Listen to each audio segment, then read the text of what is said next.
But like Dorian doesn't get enough Dorian slander. Like Dorian is the naivest little sweet potato on the planet. We love him.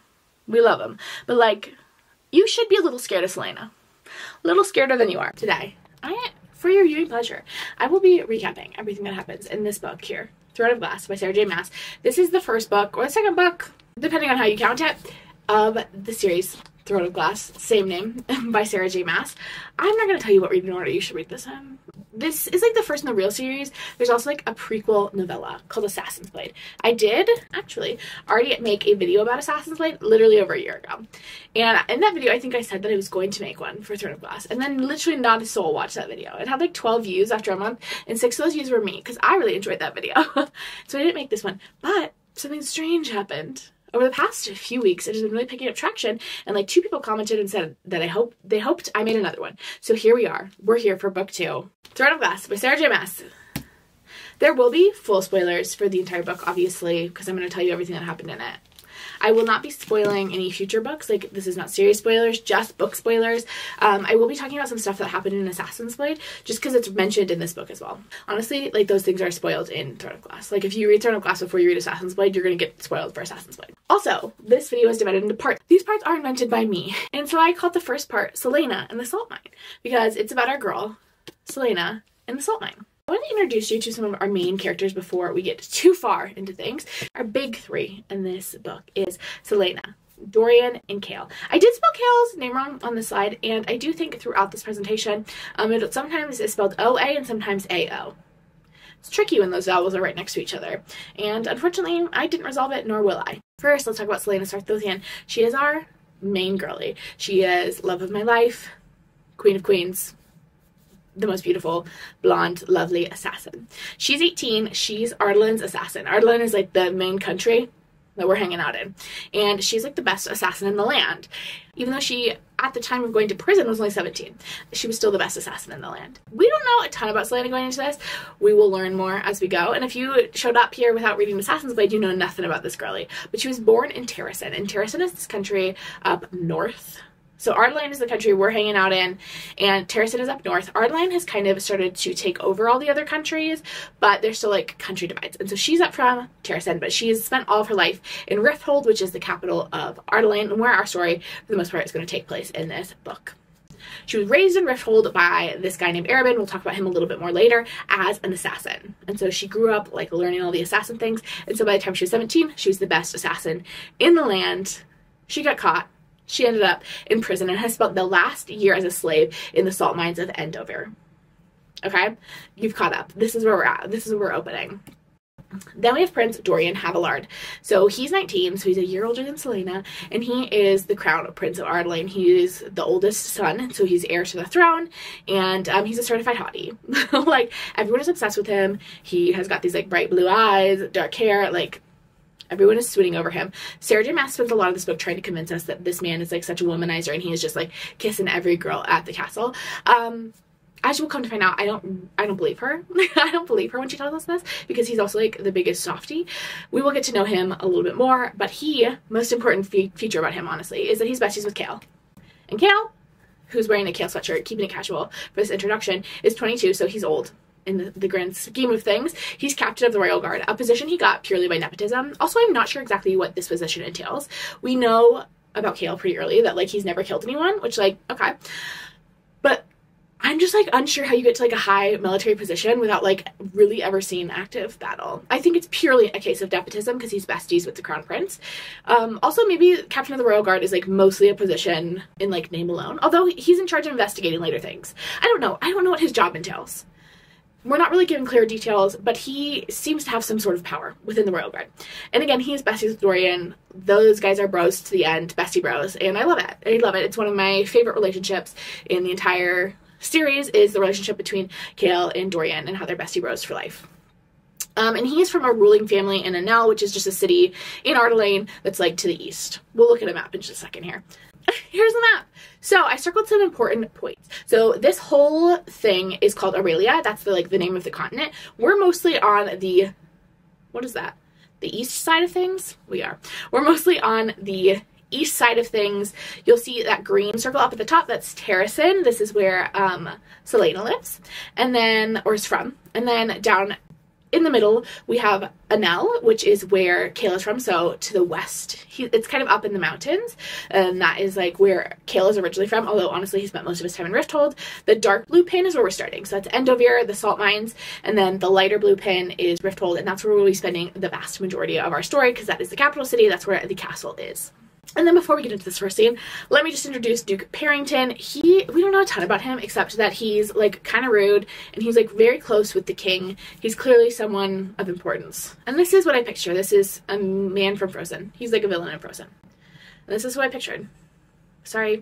So it opens with the salt mines. Celaena is brought down a bunch of these hallways. The guards are like trying to get her confused, but she's actually like, actually I just have like a better idea of what's happening here. You have not tricked me. I just like now know where I'm going.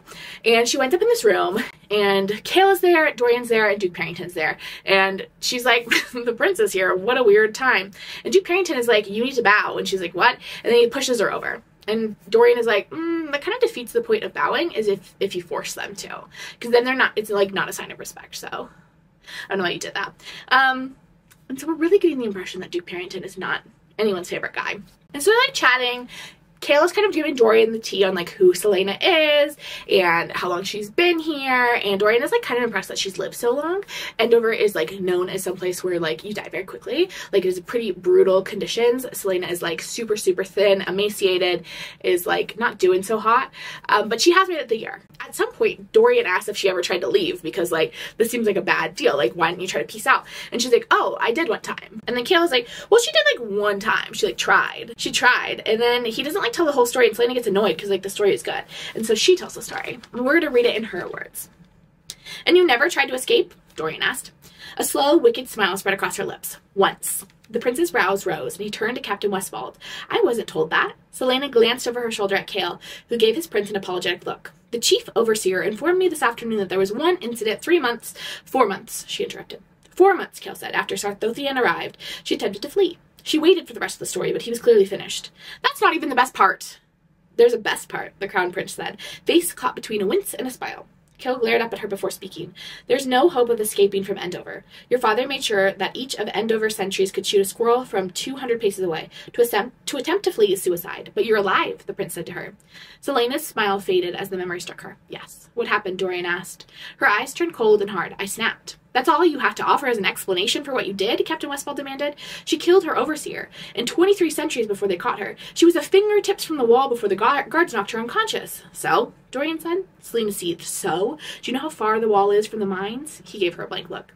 She closed her eyes and sighed dramatically. From my shaft, it was 363 feet. I had someone measure. So? Dorian repeated again. Captain Westfold, how far do slaves make it from the mines when they try to escape? 3 feet, he muttered. Endover sentries usually shoot a man down before he's moved 3 feet. The crowned prince's silence was not her desired effect. You knew it was suicide, he said at last, the amusement gone. Perhaps it had been a bad idea for her to bring up the wall. Yes. She goes on to explain that the king actually put orders explicitly under to all the guards here that she was not to be killed, that she was to be tortured for as long as possible, because he was kind of embarrassed by the fact that she was 17. We learn a little bit more about this in Assassin's Blade, but he was kind of embarrassed by the fact that she was 17 and this great assassin that they could not catch for a long time, and she was just a 17-year-old girl, and so he's really making sure she goes through the ringer. I think this story actually introduces a lot of elements about both of our boys here. We kind of get the sense that both of them have very little idea of what's happening in the actual world. They've both grown up in the palace in this very protected life, and we have Chaol, who is how dare you kill people on your way out the door of this brutal place that you're trying to escape from. And Dorian is kind of impressed and kind of has this oh, interesting, he's just interested in the fairy tale kind of aspect of oh, you tried to escape, that's so cool. And I think Chaol really gets hung up on how she broke the rules. He was you killed a lot of people and you hurt people and you were trying to leave. Chaol gets very hung up on the fact that Celaena has murdered people, a lot.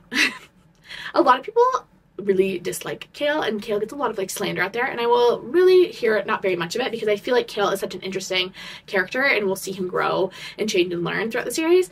But yes, we are already seeing here the seeds of the things that I think frustrates people most with Chaol, and that he has a very black and white sense of morality. And because Celaena is killing people, like, she's in the wrong. She's a bad person. He's also like a hardcore rule follower. And so he's like, you were breaking the rules. He doesn't like it. And I think Dorian also has a very like distorted view of reality in which he doesn't kind of understand the reality of like consequences and the reality of like the harshness of the world outside of his castle.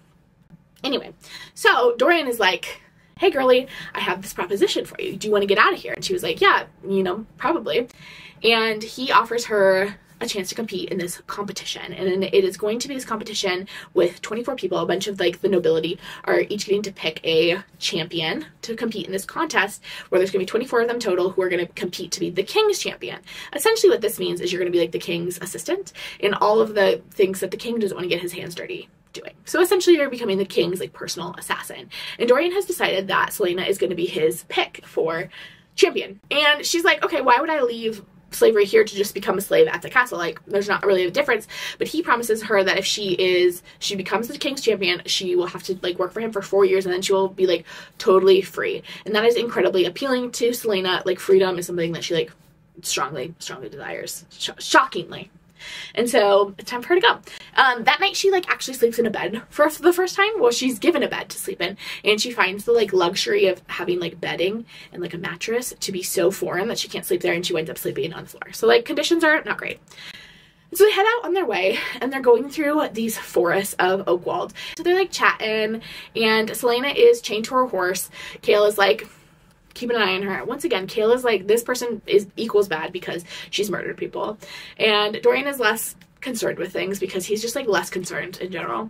They're going through the forest and they're like talking about stories from their past. So Celaena kind of tells the story of how she ended up in the salt mines, and she talks about Arobynn. Arobynn is head of the Assassin's Guild in Rifthold, or for all of Aurelia, but it is centered in Rifthold, and he raised Celaena. When he found her on a frozen river between Ardalan and Terrasen, she fled Terrasen after her parents were killed. We'll talk a little bit more about that later.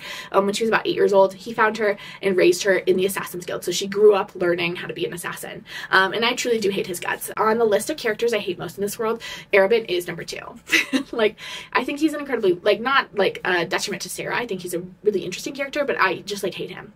I think he's the most villainous villain in this series. I just like truly hate his guts, and a lot of that comes from Assassin's Blade, but he continues to be the worst throughout the series. We won't actually see him directly in this book. We'll just talk about him, but I just truly cannot emphasize to you enough how much I hate this man.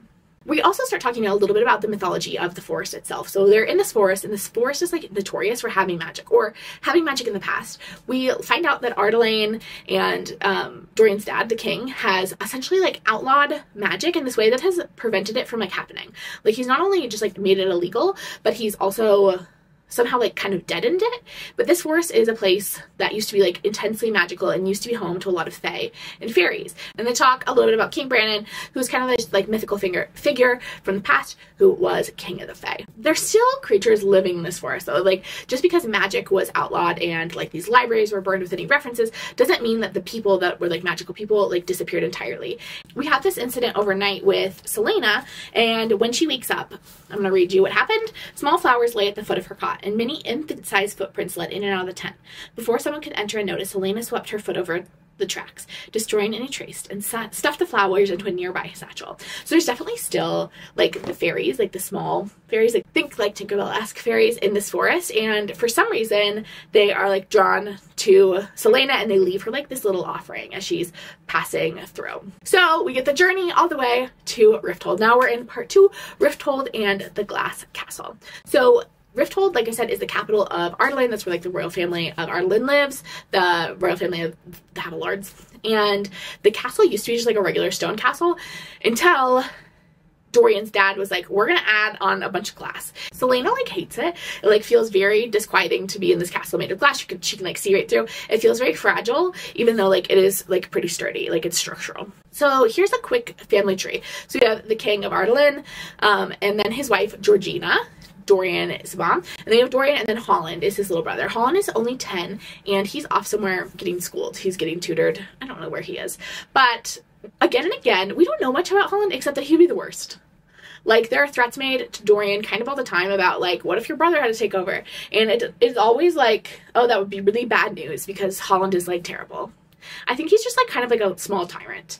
But we don't actually meet him in this book. But when Dorian gets back, he's going and he's talking to his dad. He's talking to the king, and he's talking about Celaena, and he's kind of, like, making a joke of it. He's, like, joking around about how Celaena's gonna win and how, like, he's excited to, like, have this assassin. And his dad does punch him in the face. Like, our first impression of the King of Ardelane one-on-one is him punching Dorian in the face. So, clearly upstanding man. At the same time, Chaol is kind of giving Celaena a tour of the grounds and the castle. They're going all over the place. She sees her bedroom. It's like a gorge. She sees all over the place. She sees this clock tower, and she's like, this clock tower has literally terrible vibes, rancid vibes over here in the clock tower. And then she goes to the library, and she's so excited because Celaena is a book talk girly. She's a reader. She loves shopping. She loves chocolate. She loves fashion. She loves books, but she also can fight people. Celaena is every girl. She's just like other girls in all the best ways. We love her so much. Anyway, she gets to the library and she's so excited because she loves a book. And she's like, oh my gosh, Chaol, this is so exciting. This library is like humongous. So many books for me to read. And Chaol's like, oh, you can't read any of these books. This is the royal family's library and you have to have permission from the royal family in order to use this library. And she's like, okay. And so that night she writes a letter to Dorian. I'm going to actually read you the letter. Your Highness, it has come to my attention that your library isn't a library, but rather a personal collection for only you and your esteemed father to enjoy. As many of your millions of books seem to be present and underused, I must beg you to grant me permission to borrow a few so they might receive the attention they deserve. Since I am deprived of company and entertainment, this act of kindness is the least someone of your importance could deign to bestow on your lowly, miserable wretch such as I. Yours most truly, Celaena Sardothien. And then Dorian almost immediately responds back, my most true assassin. Enclosed are 7 books from my personal library that I have recently read and enjoyed immensely. You are, of course, free to read as many of the books from the castle library as you wish, but I command you read these first, so that we might discuss them. I promise they are not dull, for I am not one inclined to sit through nonsense and bloated speech, though perhaps you enjoy works and authors who think very highly of themselves. Most affectionately, Dorian Havillard. And so we immediately, right off the bat, Dorian is a flirt. That is true. And Dorian already has, like, this very, like, flirty relationship with Celaena Sardothien. Like I mentioned, Dorian has this, like, very, like, he doesn't have really any sense of, like, the harsh realities of life. And, like, does not really bear any mind to the fact that she's an assassin. Where Chaol, like, truly only thinks of her as an assassin. Dorian is like, oh my gosh, look at this silly girly. We're gonna have a book club together. Anyway, they start a book club. Dorian sends her books. They're gonna have a book club together. It's very cute, fun, and fresh. Let me quickly introduce you to Celaena. At some point in here, we meet Celaena. Celaena is this character who is really in the shadows for a lot of this book and is a really interesting character who will come up throughout the series. And we don't know a ton about her except that she is, like, a rich member of nobility and she would like to marry Dorian. Like, that is, like, really her goal, is she wants to marry Dorian.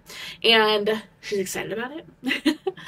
She's, like, kind of willing to do a lot to do that. And kind of in her quest, she is befriended. I don't know, friendship is, like, really seems like a stretch, but her and Duke Parrington seem to have a lot of conversations. He seems to be kind of an ally to her as she pursues this quest to marry Dorian. Now I jump into part 3, the competition.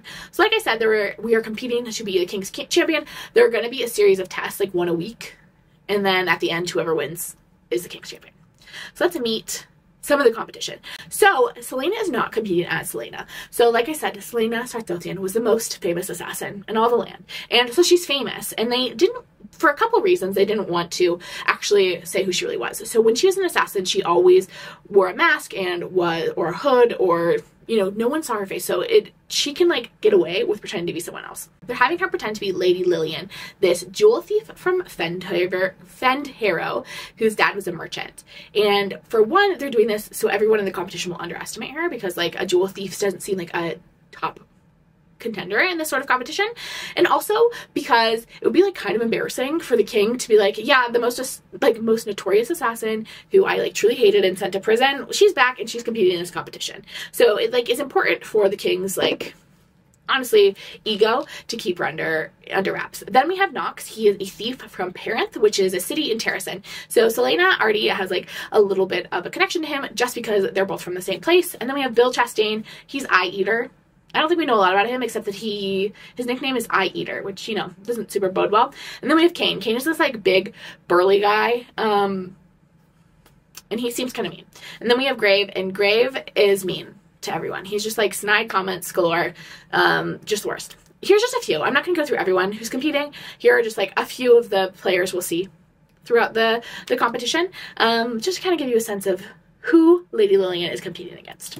First day of the competition, Chaol comes in to Celaena's room, and they like really are bantering. Like, as much as Chaol hates it, they are really bantering, but he is kind of mean to her. Once again, he like really primarily thinks of her as an assassin, and he has this sense of like really black and white thinking about morality, where like she is a bad person because she's killed a couple people.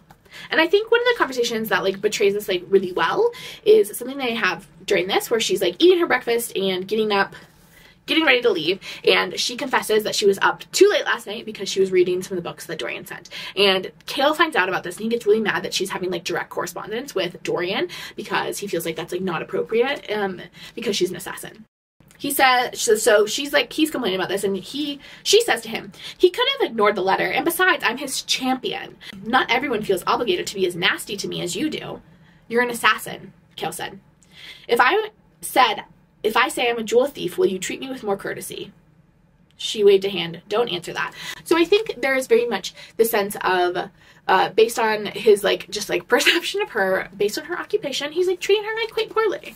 And it's kind of rude of Chaol. Then we meet Princess Nehemia. Princess Nehemia is this princess from, I'm going to butcher this name, Eilwe?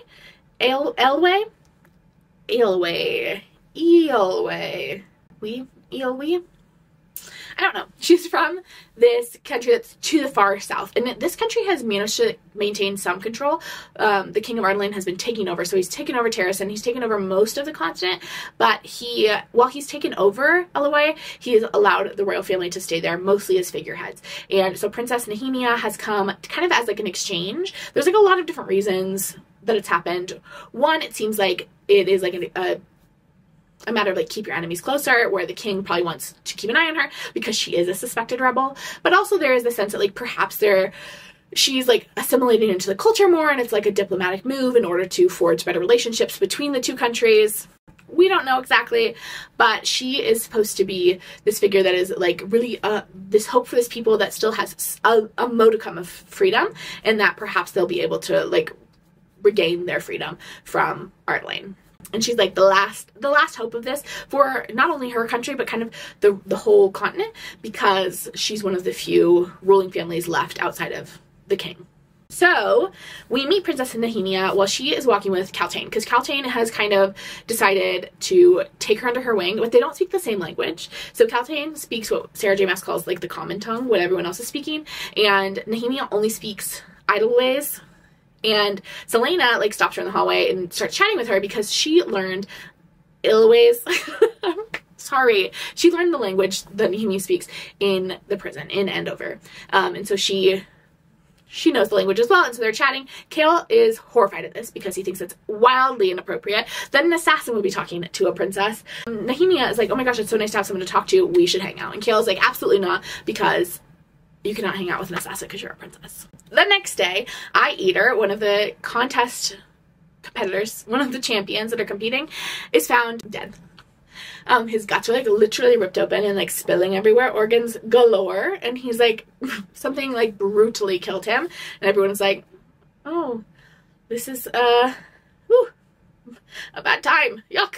And everyone's like a little suspicious, no one knows what happened. So Chaol and Celaena have been trading, and one day they're like hanging out, the two of them, and they're just like chatting about how they ended up in Rifthold, because neither of them are like originally from Rifthold. So Chaol is telling the story about how he came here when he was a child and befriended Dorian, and then they've been bestie bros ever since. And Celaena is telling the story about how her parents were killed, and then she ended up on that like frozen river. It was picked up by Arabin. So they're chatting about that, and then Chaol asks her about a scar that she has on the back of her right hand, and Celaena tells the story of how she got it.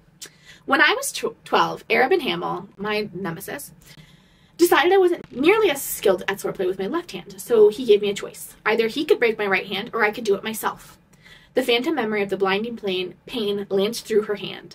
That night, I put my hand against a door frame and slammed the door shut on it. I split my hand wide open and broke 2 bones. It took months to heal, months during which I could only use my left hand. She gave him a vicious smile. I bet you Brullo, the man who was training him, never did that to you. No, he said quietly. No, he didn't. And so I think this is kind of the first time Chaol is getting a, like, glimpse into the fact that she didn't just, like, choose the life of an assassin because, like, it sounded like a fun, giggly time. It really was something she didn't have a ton of choice over, and it was, like, an incredibly brutal upbringing and, like, an incredibly brutal life that she has had to live. So then we are finally at the first test, and it is an archery test. And, of course, Celaena is brilliant at archery. Look at our girl. But the strategy that they have, like, decided they're going to use for Celaena is that she's going to try to stay in the middle of the pack. She doesn't want to attract a ton of notice. This is really hard for Celaena because she is truly the best at everything all the time. And so, like, it's upsetting to her that she has to pretend to be less than the best. But she does it. She, like, hits the targets, like, on the bullseye, but she, like, aims for, like, slightly to the left of the bullseye and to the right edge of the bullseye and to the upper edge. But on the last one of the guys giggles at her and is like, ha ha ha ha ha. Because that's what giggling is. And she is so upset by that she hits it right in the dead center of the bullseye. And she gets in a little bit of trouble for this because, again, we were supposed to be playing towards the middle of the pack. But no one can get that mad. And we keep it moving. Once again, her and Chaol are training. She's trying to rebuild those muscles that she lost from her time at Endover. And so they are training. I think they're out on a run, and she's all sweaty, and she was, like, in a white shirt, and he can see scars. She has, like, scars all over her back. And so he asks her, like, where are those scars from? And she says, I got them in Endover. And he says, what did you do to deserve that? And she says, like, no one deserves to be treated like an animal. And that's what happened to her. She was whipped 21 times the first night she arrived in Endover, and she hadn't, like, made any friends yet. She didn't know anyone there, and so she just, like, spent the night. She wasn't sure she was going to make it through the night because, like, she didn't have anyone to, like, help her clean and, like, bind her wounds. But the next morning, this woman passed her some salve to, like, hopefully, like, prevent infection from occurring, and she like credits that as the only reason she's still alive. And that woman was caught. They caught her passing Celaena that salve, and that woman was, like, brutally assaulted and later killed. And Celaena is, like, telling the story, and Chaol asks if, like, anything similar to that ever happened to her, and Celaena says that she did no, because she was, one, scary, which she is because she's a tough lady, but also she thinks that Arobynn probably paid off the guards to ensure her safety, which, like, we're given no evidence in this book that Arobynn ever would have done anything like that. Like, I don't think Arobynn did that. But maybe he did. I don't think it was him. And so they're just, like, kind of chatting. And once again, Chaol's really having to grapple with the fact that his kingdom that he's, like, incredibly loyal to is doing these, like, brutal things for, like, seemingly, like, not proportional reasons. The next day, they're back at training. Everyone's training together, all the champions. And one of the champions breaks off from the training, and he starts to run off. He's shot almost immediately by the guards. And as Celaena is, like, reflecting on this, it's, like, very clear that he did this intentionally. Like, he was essentially, he knew that he was not going to make it out of there. If he wanted to, like, truly escape, he probably would have done it at night, not while everyone was, like, standing there. And Celaena is, like, thinking about this, and she said maybe he'd realized he had no chance of winning and that this kind of death was far better than returning to whatever place he'd come from. If he'd wanted to escape, he could have waited until dark, when he was away from everyone else at the competition. Sven had wanted to prove a point, she understood, and understood only because of that day she had come within a fingertips of touching the wall at Endover. Ardalain could take their freedom. It could destroy their lives and beat and break and whip them. It could force them into ridiculous contests, but criminal or not, they were still human. Dying rather than playing in the king's game was the only choice left to him. And I think in this, we don't get a ton of time, I don't think, with Celaena. Rereading this book, I was kind of struck by how little we kind of learn about Celaena in this book, and I think this is one of the few glances we get into her relationship to the kingdom at large. We know vaguely that she doesn't have, like, a great relationship because they're the ones who sent her to prison, and we kind of get the sense that they might have been connected to her parents' death as well.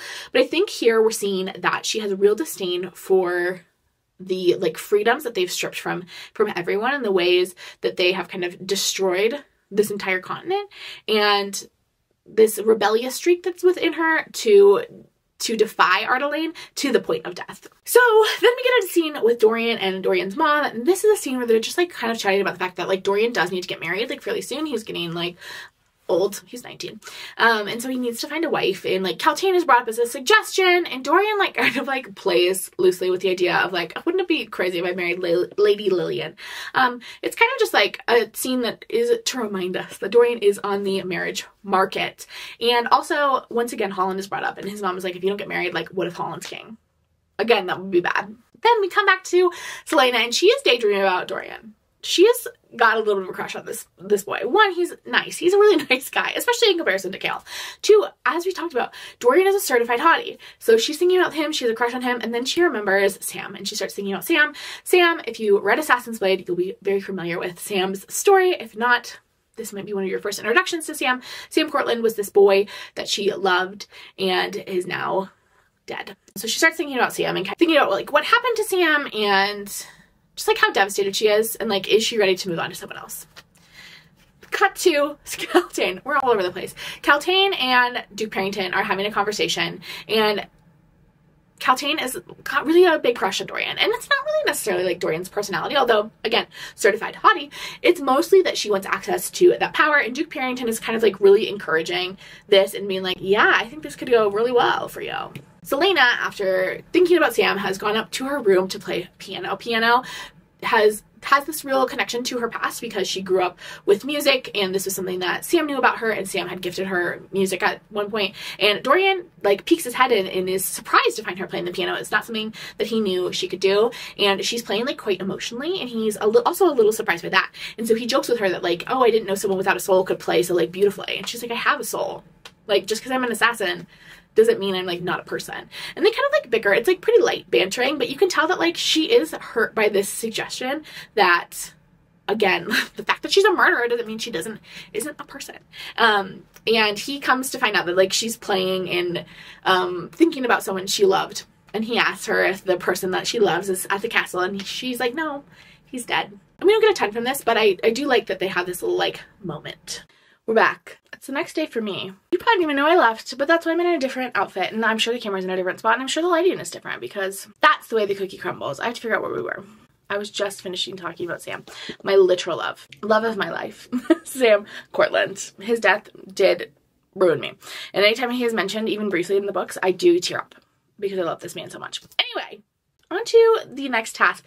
So we have Celaena competing in the next test, and this time it's like to climb a building. And they have access to a bunch of different tools, and they're supposed to climb. Again, Celaena is trying to be in the middle of the pack. This is the strategy that Dorian, I don't know how much Dorian was actually involved, but Chaol especially is like pushing. And so she's climbing, she's doing well. She could be doing better, obviously, because she's the most talented girl in all of the land.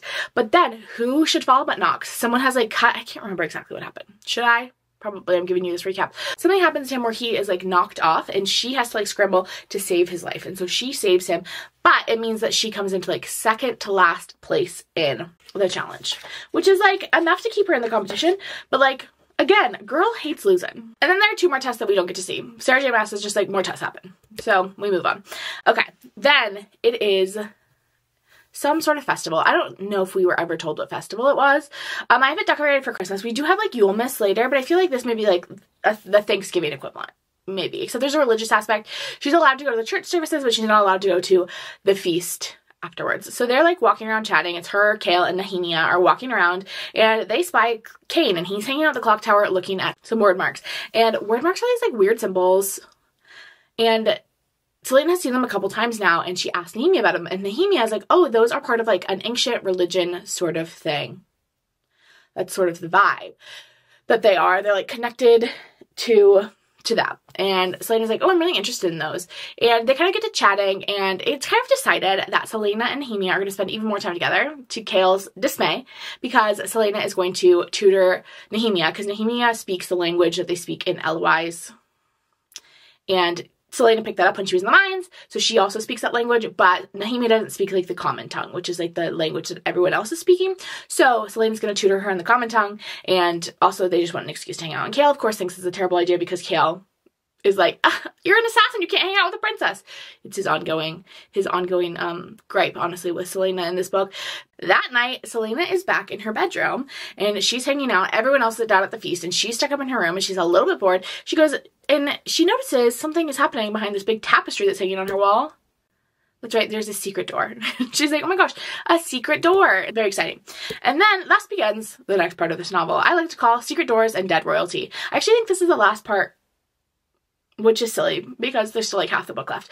But Secret Doors, Dead Royalty. So this is the part of the novel where we're going to be exploring some secret doors, and of course there's going to be some dead royalty showing up. Exciting. So Celaena obviously goes in through the secret door, and she finds that it connects to like a series of tunnels that like connect not only her room to like the rest of the castle, but also like to the sewer system. And so she could like leave entirely. And she like considers escaping for like a minute, but then she's like, no, if I escape, like they'll be looking for me. And so I'll just have to keep running. Like, and I don't want to live a life where I'm running. Like, I'm going to win this competition, and then I'm going to have 4 years, and then I'm going to have like my freedom. I'm going to have like true freedom in a way that I've never had before. Because remember, she grew up in the Assassin's Keep, where like Arabin like told her what to do and how to live her life. Later that night, she is in her bed sleeping. Dorian is in her room, and who should arrive but Chaol. So like both the boys are in the room like checking on Celaena, and Chaol's like, you can't be in here by yourself, Dorian. She's an assassin. Again, his favorite thing to say in this book. And Dorian's like, she's fine. Because Dorian has no concept of how dangerous she is. To be honest, he really is underestimating her. And then Chaol gives her a ring. This like purple ring that everyone else at the feast got. He's like saved her one and brought it to her and gave her a little present. How sweet. But we can really see like the love triangle forming here. Remember, Chaol and Dorian are bestie bros for life, but they both have a little bit of a crush on the assassin. Although neither of them are like fully committed yet. Anyway, in her dream, Celaena shows up in this tomb for dead royalty. She can see it. There's 2 coffins, and there's weird marks all over the walls. And she's like, that's interesting. And we find out it is the tomb of Queen Elena and King Gavin, who are this king and queen from long ago in Ardelane. And Brandon, you remember Brandon, like king of the Fae? He is Elena's father. So she's like the daughter, the princess of the Fae. A little bit more about her. So she's Elena Galathynius Havillard. So Havillard like Dorian, so the royal family of Ardelane, and Galathynius is the royal family of Terrasen, because she was the daughter of King Brandon, and she's also the first princess of Terrasen. So Terrasen's founding, she was the princess there, and the first queen of Ardelane. So girly is like royalty upon royalty, and connected both to Terrasen, Celaena's home country, and to Dorian's family. And who should arrive in the tomb? So remember, Celaena's dreaming, and who pops up but Queen Elena. And Queen Elena is like, hi, girly. And she gives Celaena this warning. She says, something evil dwells in this castle, something wicked enough to make the stars quake. Its malice echoes into all worlds, the queen went on. You must stop it. Forget your friendships, forget your debts and your oaths. Destroy it before it is too late, before a portal is ripped open so wide there can be no undoing it. Her head whipped around as if she heard something. Oh, there is no time, she said, the whites of her eyes showing. You must win this competition and become the king's champion. You understand the people's plight. Aurelia needs you as the king's champion. And then blah, blah, blah, blah. They must not catch you here. If they do, all will be lost. Wear this. It will protect you from harm. And so she passes Celaena this cutie little necklace. And she's like, hey, girly, here's some jewelry that's going to keep you safe and sound. And Celaena wakes up, and in the morning, she still has that necklace. Also in the morning, she wakes up and there is another dead champion. His brains have been eaten and he is gonzo. And so like we're starting to sense a theme here. Champions are dying on the reg, and it seems like something like some sort of monster is getting at them, because it's like ripping them open. Like they're not just like passing away quietly in their sleep. They're like gutted. Later, Celaena is on a walk with Nehemia. They're chit-chatting as they ought to do. They're like becoming really pretty close friends, and they bump into Cain. And Cain like pulls Celaena aside and like whispers in her ear that he knows who she really is. He's like, I know that you're actually an assassin. Because if you remember, Celaena is pretending to be Lady Lillian, this like jewel thief. But clearly Cain has read Assassin's Blade and he knows what's happening. He knows what's up, and he shouldn't know these things. Like, there's no way for him to know this unless someone is feeding him information. So this really kind of like worries Celaena, because like who is telling Cain these things? Because like no one should know. And later, Celaena's like, I'm going to do some research on these word marks. I think there's clearly something connecting this to like Queen Elena, because I saw those in her tomb, and they're on the clock tower. And they are also, when we are finding the dead bodies of these champions that have been brutally murdered, they are also showing up there as well. Like the word marks are definitely something that is connecting all of the things that are weird and happening in this world and in this time. And as she's researching, she comes across this. I never knew any of this. Why? Some books claim the word is the force that holds together and governs Aurelia, and not just Aurelia, countless other worlds too. And then Chaol, she's talking with Chaol about this, and Chaol says, I've heard of it before, he said, picking up his book, but his eyes remained fixed on her face. I always thought the word was an old term for fate or destiny. So did I, says Celaena. But the word isn't a religion, at least not in the northern parts of the continent, and it's not included in the worship of the goddess or the gods. So like, what is happening with this? What is this word thing? And it seems to be like there's maybe seems to be some connection to like magic, and remember magic is banned in the kingdom. Also, it seems to open portals between worlds, which is like maybe relevant to things. Anyway, she's doing this research, and then she has a spooky ooky moment. She's alone in the library doing this research, and all of a sudden she gets like the worst vibes ever, and she has to scoot out of there. But like definitely there's some bad energy happening as she's doing this research. Someone or something does not want her to be researching this, or at least that's the vibe she's catching. Dorian and Celaena have like flirty times while they play pool. Dorian is like teaching her how to play pool, and they're just like flirting, and she's like, I could kill you with this pool stick, and he's like, you won't kill me with a pool stick. Again, Dorian has like no idea who Celaena is, just like constantly underestimates this woman, and it's just like, you wouldn't, no, you didn't, everything is fine. I love Dorian, okay? Dorian is great. But like Dorian doesn't get enough Dorian slander. Like Dorian is the naivest little sweet potato on the planet. We love him. We love him. But like, you should be a little scared of Celaena. A little scareder than you are. But anyway, they're playing pool and they're bantering, and they're just like having cutie patootie moments. So romance is happening. While this is happening, guess what is also happening? Duke Perrington and Celaena are having a little kiki. They're having a little chat sesh. And what are they talking about? They're talking about how Celaena really would like to marry Dorian. How like that would really be ideal. And Duke Perrington is like, okay, like how can we make this happen? Let's think about it. That night, Celaena has another dream. She dreams of Queen Elena again. Queen Elena in her tomb again, and she is chatting with Queen Elena, and Queen Elena is like, you have to win this competition. And Celaena is like, I am literally planning on it. And Celaena is like, and Elaine, everyone is called almost the exact same name. It's very confusing. We haven't even gotten into the worst of it. But Elena is telling Celaena that she has to win the competition. Like, it is crucial and necessary that she win this competition. And Celaena's like, I was literally planning on it. I would like my freedom. And Elena's like, you don't understand. If you do not win, like, the world will be ripped to shreds. Like, not only Aurelia, but like the world and maybe all worlds will like fall apart. This is like a big deal. And Celaena's like, okay, literally I told you though, but I'm gonna win it. Like, that was always the plan. I would like some freedom. And Queen Elena is like, okay, at your competition tomorrow, look to the left, look to the right, look to the right, look to your right. And Celaena's like, okay, gotta go. And then wakes up. So the next day we have the next test, and this test is a poison. So essentially they have a bunch of goblets in front of them, and they have various different poisons in them, and it is the champion's job to organize them from most poisonous to least poisonous. And at the end they have to drink the least poisonous one. So if you did it wrong, you could, you know, kick the bucket because you could be poisoned. And so, you know, crucial to get that right. But also, like, if you don't do well, you will get kicked out of the competition, won't be able to proceed to the next test. And so Celaena feels like pretty comfortable. Like, of course she had poison training at assassin camp that she spent her youth at. So she knows how to identify poisons pretty well. She feels pretty confident in her ability, but there's these two that she cannot figure out. She can't figure out if she's gotten these last two right. And then she remembers what Queen Elena told her, and she peeks to her right. And guess what? To her right is this guy who, when they were first introduced himself like as a poisoner. She like knows him as someone who is like very familiar with poisons. So she cheats off of his answers and gets it right and passes the test with flying colors. And as like a treat for passing the test, Nehemia and Celaena go and visit Dorian. And you know what Dorian's #1 hobby is? Guess. Besides reading, he loves a book. He also raises puppies. He breeds and raises puppies. And so Celaena and Nehemia go and they play with the puppies. Dorian's a little bit upset because he was hoping these puppies would be like, I don't know, cooler than they are, and they're not that cool. But Celaena is like, oh my gosh, they're so cute. I love them. And they just like play with puppies for a while.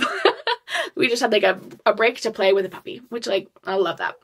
Meanwhile, guess who is chatting again? We have Celaena. We learn in this that Celaena is heavily addicted to opium, which is maybe one of the reasons she's connected so much to Duke Perrington. It seems like he assists her in this. She's an addict, and like, that's really like messing with her like common sense, her ability to reason through things. And maybe she's a little bit more trusting of Duke Perrington than she should be. We as readers are suspicious of this man at this point. In this kind of like drug-addled state, Duke Perrington is talking to her, and he's like, so it seems like Dorian has gotten like very close with Lady Lillian of late. Like, you know how we like planned for you to marry Dorian? Well, that obviously can't happen if he is like got feelings for this Lady Lillian girl. Just like something to be aware of, something to keep in the back of your mind, Keltane. The next day, a couple days later, Celaena is in her room when Nehemia comes in, and Nehemia is very upset, like clearly distraught, and she starts talking to Celaena about the fact that 500 people of her people were like brutally killed by the king. Essentially, the king's orders had this massacre carried out, and she's like super distraught, and she's especially distraught because she is like learning of this news, living in the palace of the king that committed this atrocity, and it is just kind of just like heartbroken over the fact that her people have been like brutalized in this way. A legion of Ardalane's army captured 500 Eloise rebels hiding at the border of Oakwell Forest in the stone marshes. Tears dripped from Nehemia's cheeks onto her white dress. She crumpled a piece of paper in her hand. My father says they were going to Calcula, which is another one of the slave mines, as prisoners of war, but some of the rebels tried to escape on the journey, and Nehemia, breathing hard, fighting to get their words out, and the soldiers killed all of them as punishment, even the children. And then Nehemia goes on to say, what is the point of being a princess of Eloi if I cannot help my people? How can I call myself their princess when such things happen? And so this book is like pretty insular in that we're really focused on the competition and Celaena dealing with whatever magic is happening in the castle. But we're getting glimpses of the larger political landscape and just how like turbulent and how like brutal the King of Ardalen has been in just kind of taking over and seizing these kingdoms. And I think this is one of the first times we see Nehemia being vulnerable with Celaena in this way about how difficult it is to be this princess from this land that's being taken over and being forced to try to like have a diplomatic relationship with this man who is like brutally murdering her people. Anyway, it is like very important, I think, to understand the larger context of Aurelia and what is happening politically. The next morning, Chaol shows up in Celaena's room, and he is there to, like, get her ready for training, and she's, like, still in bed, and he's like, get out of bed, and she's like, I can't, I'm, like, sick today, and he's like, is it because of the thing that happened to those rebels? And she's like, no, I, like, literally am physically ill today, although that was, like, really bad, too. And he's like, it does make me sick, too, the thing that happened to the rebels. It makes me sick, too. I think this is a really important turning point for Chaol's character. It makes me sick, too, Chaol murmured, glaring at the floor. All of it, and after seeing Endover, he rubbed his face as if he could clear away the memory of it. 500 people, he whispered, stunned at what he was admitting. She could only watch. Listen, he began to pace. I know that sometimes I'm aloof with you, and I know you complain about it to Dorian, but... He turned to her. It is a good thing that you befriended that princess, and I appreciate your honesty and unwavering friendship with her. I know there are rumors about Nehemia's connection to the rebels and Eloise, but I'd like to think that if my country were conquered, I would stop at nothing to win my people's freedom back too. I think this is really important because I think all we've seen of Chaol so far is this person who is really dictated by this black and white sense of morality. Like, he has a very distinct sense of what is right and what is wrong, and what is right is typically following the rules and loyalty to one's country and not murdering people. He's like really big on killing people, and I think even him admitting that there are things that he would be willing to do for his country that are maybe not as like upstanding, that were rule breaking, I think is an important point and an important thing that Chaol will continue to grapple with. This is not the end of this conversation that Chaol has with himself about like, what does it mean to like break the rules for justice? Like, what does justice really look like? And I think he comes to learn throughout the book and throughout the series that justice does not like look like necessarily following the rules all the time, but like, what does it look like? And when is following the rules the best choice, and when is it not? And can you be a good person who has done bad things? And can you do bad things for a good reason? I think he has like really interesting grappling with morality, and I think this is a great pivot on there. But anyway, Celaena is actually sick. She's having really bad period cramps. And so after this conversation where Chaol is like, yeah, like it makes me sick too. Like, that was horrible. That was like a massacre. So many children killed. Like, I can't believe it. She does throw up off the side of the bed, and Chaol's like, I actually need to go. Puking is not for me. And she's like, okay, TTYL. And he leaves. And then Dorian shows up, and Dorian, she's like, I have period cramps. Please leave me alone. And he doesn't. He just flirts with her. He spends a lot of time flirting with her. Dorian is a flirt. I may not think that he's like a womanizer, just like rolling through women, but he does like flirting. Then Chaol, after this conversation that he's had with Celaena, he goes off on his own, and he is really struggling. Homeboy is having a rough day. He is really having an internal grappling with the fact that Celaena is like nice and smart and eloquent and also murders people and seems like a good person but also murders people. Okay, So Chaol has this moment where he looks out the like castle window and he sees Celaena and Dorian walking around together. And typically old Chaol would have stopped them immediately and been like, this is not appropriate. But he is letting some of his boundaries melt because he is also recognizing her as like a good person. And he like is starting to trust her and starting to develop this like very tenuous sort of friendship with her. And he's really grappling with that. She was a criminal. So this is a little bit, this is a little bit of his internal monologue in this scene where he's really just being like, how can pretty girl be an assassin? She's so nice, but she kills people. Celaena was a criminal, a prodigy at killing, a queen of the underworld. And yet she was just a girl sent at 17 to Endover. It made him sick every time he thought about it. He had been training with guards at 17, but he still lived here, still had a roof over his head and good friends and good food and friends. Dorian had been in the middle of courting Rosamund when he was that age, not caring about anything, but she at 17 had gone to a death camp and survived. He wasn't sure if he could survive Endover, let alone during the winter months. He had never been whipped, never seen anyone die. He had never been cold and starving. Celaena laughed at something Dorian said. She survived Endover and yet still could laugh. While it terrified him to see her down there, a hand's breadth from Dorian's unprotected throat, his bestie bro, who he loved with all his heart. What terrified him even more was that he trusted her, and he didn't know what that meant about himself. If you hate Chaol, stand up. Stand up, explain yourself. This man is so complicated, and he is like really truly trying his best. I think you could say a lot of things about Chaol and his failings, and we will continue to see Chaol and his failings throughout this series. But like, he's always, I think, really trying his best to be a good person. Like, he is trying, and he's struggling, and he doesn't always do it right, but I think he like really is trying. I think he is. Once again, Dorian and Chaol are flirting.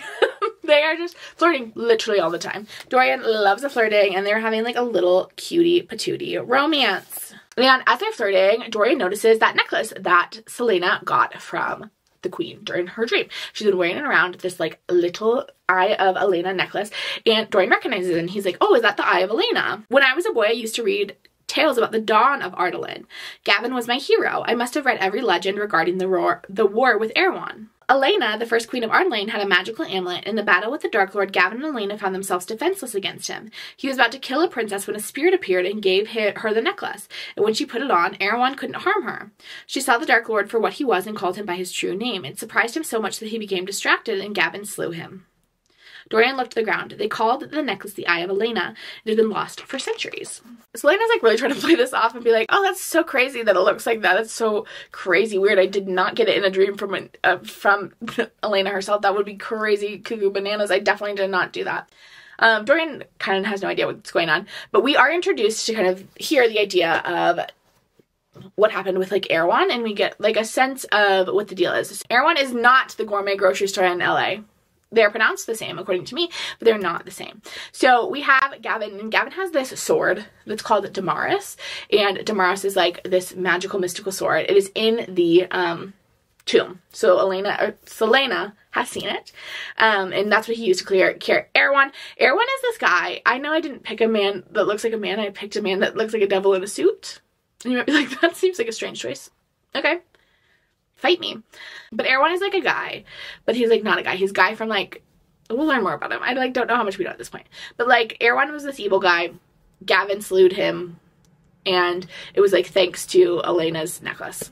Cool. Celaena goes back up to her room, and she finds a bunch of word marks under her bed, and she's like, ah!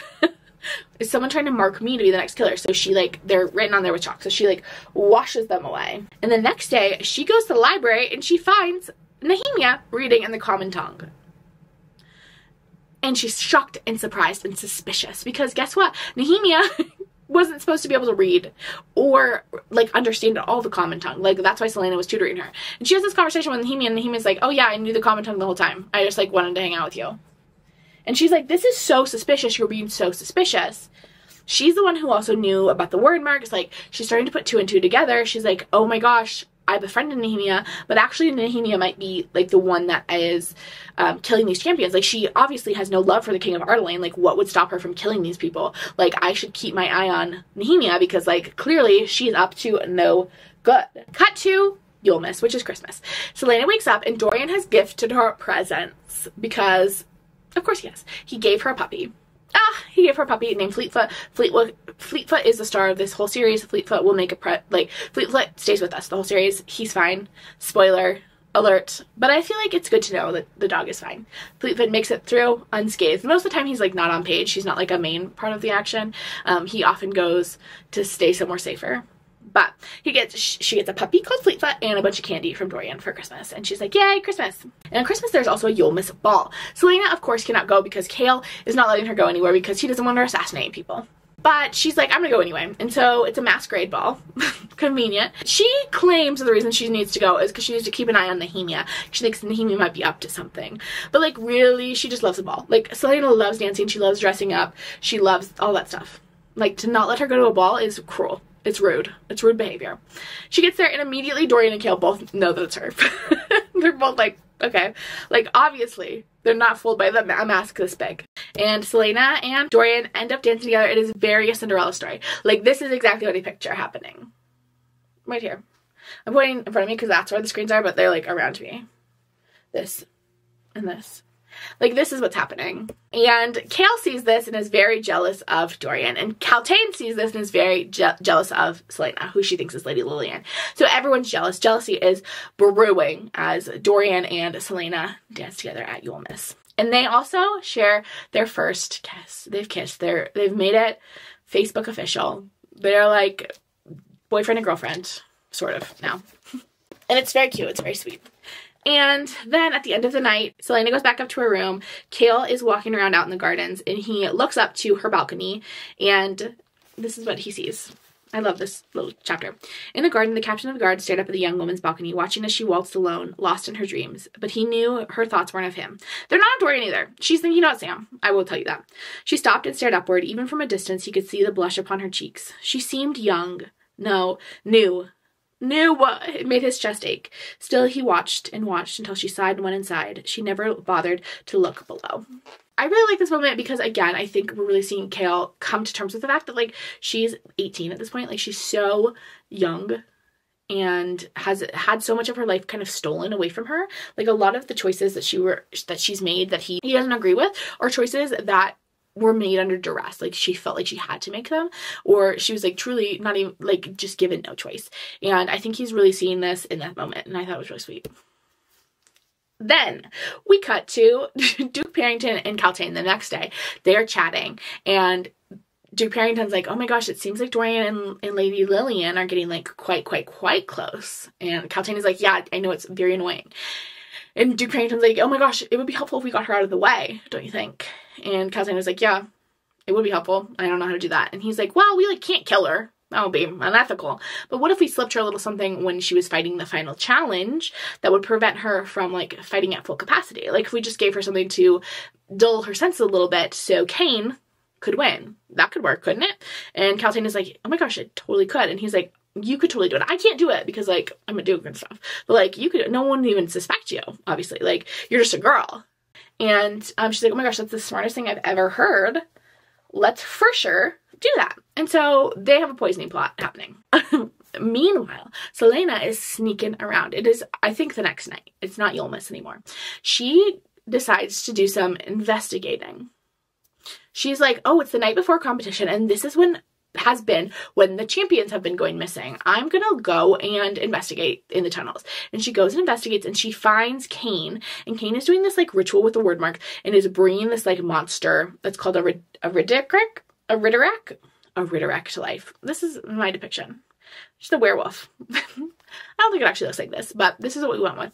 And he is like bringing it to life and she's like, oh no. And then it spots her and it's like chasing her through the tunnels and she's like, I'm never gonna make it back to my room in time. And so instead of going back to her room, she goes to the tomb. And in the tomb, she knows that there is Gavin's sword, Damaris. So she picks up the sword and she fights the Rhetoric and she's able to kill the Rhetoric. She is not doing well though. She is like bloody and falling apart. She's able to crawl her way back to her bedroom, but then she passes out. She like blacks out from like blood loss because she's like not doing so hot. And when she comes to, Nehemia's in the room with her and Nehemia has like tended to her wounds and like healed her.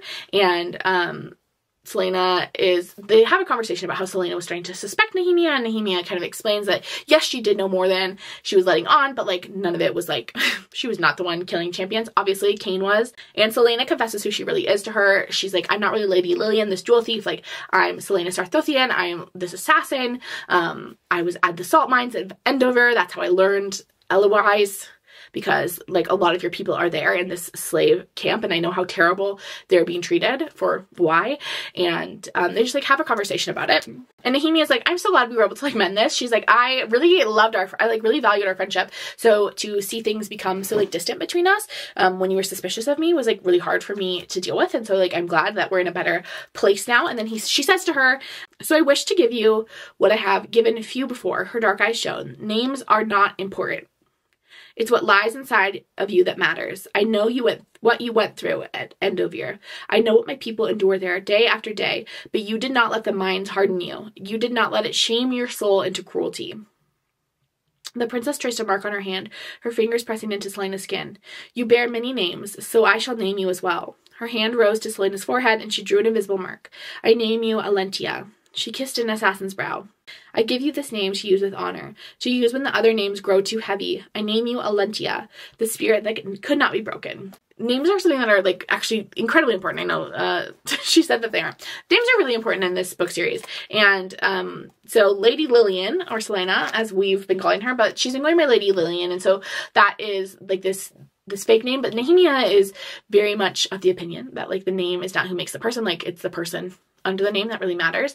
And but it also gives her another name, gives her a name that speaks to who she is, not as an assassin or as this fake jewel thief, but as a spirit that was not broken. So it gives name to her soul as well. It's so sweet and so beautiful. I love it. The next day, she's walking around with Chaol, bumps into, not like physically, but she, like, runs into the king of Ardaline, and she is, like, really shooken. She's shooken by this. She's shooken up. And I'm obsessed with this line, so I'm gonna read it to you. There was a darkness in his eyes that felt cold and foreign, like the gaps between stars. Could one man destroy a world? Was his ambition so consuming? She could hear the din of war. The king's head shifted to the hallway ahead.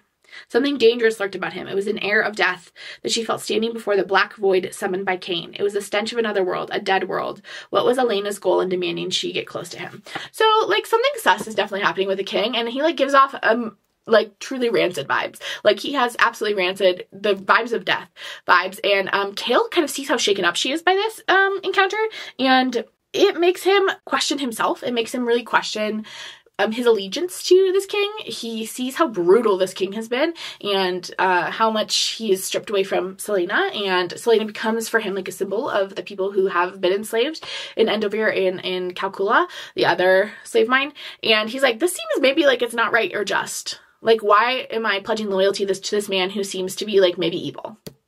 Again, important for Chaol. Celaena, meanwhile, has some work to do. She finds Nox. Nox, remember, is one of the champions that is from Terrasen. And she rescued him during the second test, and they've had, like, not a close relationship, but they've had a little bit of a friendship. They do some training together, and she really just has a fondness for him because he's from Terrasen. And so she goes to Nox, and the final test is coming up, and she turns to Nox and she tells him, like, the champions have been dying right before the final test, and, like, there's not that many of us left. Like, I would be careful. I would hightail it out of here just to be on the safe side. Like, something is definitely afoot. Like, you should get out. And Nox is like, thanks, girly, and he pieces out. Then Dorian and Celaena have a mom in the room together. They kiss some more. It's cute. They're romance. They're in love for now. And it's the night before the test. They're like, ugh. He's like, you're gonna win. And she's like, maybe. Okay. I don't know. They kiss. They have romance. Then it is the time for the final test. There are 3 of them, I think, 4 of them maybe. And Celaena has to fight Grave first, and then she's gonna have to fight the winner, Cain. She has to fight Cain. But before that happens, Kaltain passes her a goblet. We know it's been poisoned because we were there. We know it's been poisoned. She doesn't drink it immediately. She, like, I don't know, puts it on a table. She's like, deal with that in a second. But she has this poison wine. Then she's having this chat with Chaol before she goes on, because Chaol has been, like, her trainer. So he's, like, her coach. And he's like, okay. She's like, put me in, coach. And they're having this chat right before she goes out to fight for the first time. And she turns to Chaol and says, no matter what happens, she said quietly, I want to thank you. And Chaol tilted his head to the side. For what? Her eyes stung, but she blamed it on the fierce wind and blinked away the dampness. For making my freedom mean something. He didn't say anything. He just took the fingers of her right hand and held them in his thumb brushing the ring she wore. Let the second duel commence. They just like, thank you for making my freedom mean something. Okay, here's the thing. Chaol and Celaena, they will have their issues and they continue to have their issues. But as we read into this book, I'm like, they're like kind of interesting for each other. Because I really do think they challenge each other to be better. Because Chaol's sense of black and white morality is really challenged by Celaena's sense of really flexible morality. She has really a strong moral compass. She does. She really believes strongly in freedom and like the rights of people. But like on a day-to-day interaction with people, she will lie, cheat, steal, and kill to get there. She's killing people. Which, like, morally, is that great? Maybe not. And I think Chaol challenges her in that way, but he also, I think, because he's so black and white thinking, when he is able to see her as a fully formed person that is not all bad, I think it really means something to Celaena, because she knows that it's not just him being impressed by like a pretty face, but him recognizing like the fullness of her and still being able to see goodness within that. Not necessarily that she's a good person, but he recognizes there's goodness within her. And I think that's important. I don't know. Dorian is a little cupcake man and I love him. He, I don't think, really sees the fullness of Celaena. Like, he really underestimates her. So now it's time for her to fight. First of all, she fights Grave. Grave is like rude to her and she like puts him down, wins the fight in like 2 minutes, and it like beats the record. And she's like, woohoo! And that's better than Cain's time. And that's really what we're here for, is for girls beating boys. Oh, she leans down. Okay, after she beats him, she leans down and she brought her mouth close to his ear. My name is Celaena Sardothien, she whispered, but it makes no difference if my name is Celaena or Lillian or bitch, because I'd still beat you no matter what you called me. She smiled at him as she stood. He just stared up at her, his bloody nose leaking down the side of his cheek. She took the handkerchief from her pocket and dropped it onto his chest. You can keep that, she said before she walked off the veranda. She's such a, this is one of the reasons we love Celaena. So she beats him, and then, like, to recuperate, she drinks herself some poison wine. She's finally drinking that poison wine that Chaol gave her. We thought maybe she wouldn't drink it, but she did. And so she's drinking this poison wine, and now she is not feeling well. Like, pretty instantly, she's not feeling well, and now she's out to fight Cain. And so she's trying to fight Cain, but she is, you know, dealing with the fact that she is hecka dizzy and about to pass out. And all of a sudden, the world goes, like, shadow world version, and she can see monsters flying all over the place, and like things are not the way it should be, and she's like very confused. Somehow this like poison has interacted with something and allowed her to see this like other realm, which is where Cain originally brought like the Riddick from. She's like seeing that, which is like, you know, kind of scary. So she's dealing with that, and all of a sudden Queen Elena shows up, and Queen Elena is holding back the monsters so the monsters aren't attacking Celaena, because Celaena's kind of existing on the bridge between the two worlds. These monsters, these like invisible monsters to everyone else, are attacking her at the same time she's trying to like deal with Cain. And Nehemia is also seemingly helping. She's like chanting something over in the corner. So that's happening, or she's trying to fight Cain. It's like total chaos, but she is finally able to do it. She pushes them over. Queen Elena is able to hold back all the monsters, and she is able to like right herself and push over Cain. Dorian is over there tending to her wounds, and he's like, oh my gosh, I'm so glad you didn't get murdered. Yay! Good job! And so he's tending to her wounds, hence the band-aid. And Cain shows up, and he's about to stab her in the back. He's about to kill her, but Chaol sneaks up on him, and Chaol kills Cain before Cain can kill Celaena. And Dorian is like, oh my gosh, I'm so in love with her. I'm literally so in love with her. And Cain is dead, and Chaol is like, oh my gosh, I've literally never killed a dead person before. This whole book I've been judging Celaena for being a murderer, and now I am also a murderer. Here's what Dorian is thinking. He was done with politics and intrigue. He loved her, and no empire, no king, and no earthly fear would keep him from her. No, if they tried to take her from him, he'd rip the world apart with his bare hands, and for some reason, that didn't terrify him. Dorian is literally obsessed with her. He's like, I would burn the world down for her. Celaena is not that into him. I like hate to break it to him. Celaena does not feel maybe quite as strongly. You know, it's like understandable. Celaena is impressive, but that's okay. And while that's happening, Chaol is like, oh my gosh, shoot, that did not work the way I wanted it to. What a bummer. And Duke Barrington is like, Chaol actually poisoned Celaena. I saw her do it, actually. So, she did it. And Chaol is like, what? Chaol has gotten chucked under the bus, so she is taken to the dungeons because you can't be poisoning people. And then Nehemia is talking to Celaena, and Celaena is like, oh my gosh, like, thanks for helping out. I saw you, like, on the sidelines doing that. And then Nehemia is like, magic calls to magic, which is, like, a variation of SarahJMaas' like, favorite little saying, which is, like, close to like, magic calls to magic. She explains that she opened a portal to another world to call to Queen Celaena to have Queen Celaena help out during that whole fight scene. So Nehemia saved Celaena's life. Shout out to Nehemia. What a queen. We have the recap. Celaena goes away to, like, do whatever. And the king and Duke Perrington meet up and they're chatting, and the king is, like, so mad because Duke Perrington was supposed to have Cain win, and, like, the king really does not like Celaena. That's one thing about the king. He's not a fan of Celaena. They're clearly, like, up to something. They're, like, chatting. You could tell that the king was in on the poisoning plot.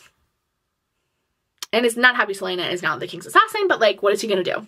Like, it is what it is. Meanwhile, back in Celaena's room, she breaks up with Dorian. She's like, look, Dorian, honey, sweetheart, I'm now stuck here for the next 4 years, and I'm going to be working for your dad as his assistant, and I just really don't think HR would be super on board with a relationship. She does not obviously say HR, but she's just like, I don't think this will work for us long term. And Dorian obviously is heartbroken because he's just confessed that he would rip the world apart for her. But, like, he's gonna build a bridge and get over it. He'll be okay. And at the same time, well, she's like, yeah, we just, like, can't make this work. I just don't think it's responsible. Like, I'm here to, like, earn my freedom. Like, I'm gonna put my head down and work for 4 years, and then I'm gonna piece the heck out. We can't have, like, if we have something long term, what am I gonna do? Become the queen and now I'm stuck here forever? Like, no bueno. But at the same time, she's thinking about Chaol. She's, like, a little bit, she has a crush on Chaol. So it's a few days later, and now Chaol is checking in on her. Chaol's been going through it. Emotionally, internally, he's been like, who am I? I'm a murderer. I killed Cain. Like, outside of, like, and it's not that it wasn't, like, completely inappropriate, like, because obviously Cain was about to kill Celaena, but, like, you know, we, like, didn't go through the proper systems. Like, that was not, like, procedural. And so he's, like, really grappling with taking someone's life. Like, it feels like a really big deal to kill. So he's been dealing with that. Celaena has been kind of recovering from her injuries that she sustained during the fights, but she's, like, doing better. Finally, Chaol shows up and he, like, apologizes for not checking in on her sooner. And Celaena's like, no big deal. They, like, chat. He is, like, clearly not recovered. They're talking about lots of stuff. Celaena's like, thank you for what you did. And Chaol's like, I cannot believe I killed a person. Like, I cannot believe that happened. Dorian pops back in. He's, like, recovered from being dumped. And he's like, yeah, I don't think Chaol's doing super well. And you know, go take care of your bestie, bro. So that is happening. We've kind of got, like, a conclusion of that, where Celaena is, like, a little bit in love with Chaol. Chaol is, like, grappling with the fact that he murdered someone. Dorian has just been dumped. But, you know, he's rallying. He's pulling it together. And then that night, Celaena has another dream about Queen Celaena. And this time, Queen Celaena has something else to say to her. Celaena's like, I won, I did it. Like, thanks for your help. Like, we did it. And Celaena's like, honestly, that was, like, heck of impressive, the way you helped me. And Queen Celaena is like, there are many things that history has forgotten about me. Elena's blue eyes glowed with sorrow and anger. I have fought on battlefields during the demon wars against Erewhon at Gavin's side. That's how we fell in love. But your legends portray me as a damsel who waited in a tower with a magic necklace that would help the heroic prince. She's like, hello? Where's my feminist retelling? Celaena touched the amulet. I'm sorry. You could be different, Celaena said quietly. You could be great. Greater than me. Greater than any of us. Celaena opened her mouth, but no words came out. Celaena took a step towards her. You could rattle the stars, she whispered. You could do anything if only you dared. And deep down, you know it. That's what scares you the most. That's the last we see of Celaena in this book, and it is kind of, sort of, not like a prophecy, but this, like, prediction that there's more for Celaena in store. Like, this wasn't the only part of her story. Like, she has much grander things that are to come from her. Final chapter, we are in the throne room with the king. Celaena finally has her contract for being the king's champion. She's like, woohoo, yay, signing the contract. And the king makes it very clear that if she were to run away or do anything that is not appropriate of the contract, that he'll just start murdering people. He's like, I see you have a fondness for the captain of the royal guard. We can get rid of him. Like, after Chaol murdered someone for her, he knows that they have a little bit of a relationship, and so he's like, we could totally kick him out. Family, friends, we could just start going through people and killing them. So, like, please be careful with what you're doing. XOXO. And so she signs the contract and is essentially being blackmailed into completing it, which is, like, so exciting. And then she finishes and she's in the hallway with Chaol, and Chaol's like, do you want me to tell you about your first assignment? And she says, this is iconic, this is her last line in this book. He says to her, do you want to know what your first mission will be? She looks at his golden brown eyes and all of the promises that lay within them and linked her arm with his as she smiled. Tell me tomorrow. Because now they're on the same team, because, like, she's an employee of the castle and the royal family, and so is Chaol. So, like, they can maybe work together and kiss, maybe, in the next book. That's it. That is everything that happened in Throne of Glass. I imagine that was, like, 17 hours long. I hope you enjoyed it.